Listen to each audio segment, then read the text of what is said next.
الحمدللہ رب العالمین والصلاة والسلام علی رسولہ الکریم اما بعد فاعوذ باللہ من الشیطان الرجیم بسم اللہ الرحمن الرحیم. محترم صدر جلسہ، معزز اساتذہ اکرام اور میرے پیارے ساتھیوں، السلام علیکم ورحمۃ اللہ وبرکاتہ. آج کے اس پروگرام میں میری تقریر کا عنوان ہے رسول صلی اللہ علیہ وسلم کی اعلی اخلاق. ہم جب محمد صلی اللہ علیہ وسلم کی اخلاق کے بارے میں گفتگو کرتے ہیں تو سب سے پہلے ہمارے ذہن میں یہ بات ہونی چاہیے کہ آپ صلی اللہ علیہ وسلم اللہ کے رسول ہیں، بلکہ تمام انبیاء و رسول کے امام ہیں. رسول کی تعریف خود اللہ کرتے ہیں اور اس اندازے سے اس کا تزکیہ کرتے ہیں کہ وہ اخلاقوں کی درمیان سب سے اعلیٰ اور سب سے افضل سوچ بن جاتی ہے.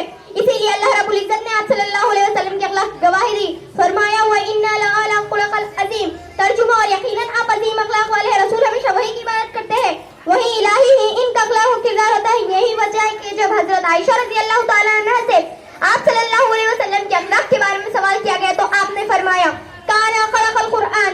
آپ صلی اللہ علیہ وسلم کے اخلاق قرآن مجید سنت احمد یعنی ہمارے نبی محمد صلی اللہ علیہ وسلم کی عملی تصویر تھے. اٹھائے قرآن، اس کی تلاوت کیجئے تو معلوم ہوگا غصے کو پی جانا اخلاق ہے، جھوٹ نہ بولنا اخلاق ہے، دھوکہ نہ دینا اخلاق ہے، ظلم نہ کرنا، گالی نہ دینا، لڑائی جھگڑا نہ کرنا اخلاق ہے، برائی کرنے والوں کے ساتھ اچھے سے پیش آنا اخلاق ہے. ان ساری چیزوں کی اپنی تصویر ہمارے سامنے پیش کی گئی. یہی وجہ ہے کہ کافر قریش دشمن نے آپ صلی اللہ علیہ وسلم کو صادق و ایمان کا لقب دیا، یعنی آپ صلی اللہ علیہ وسلم ہمیشہ سچ بولتے اور کبھی امانت میں خیانت نہیں کرتے. نبوت ملنے کے بعد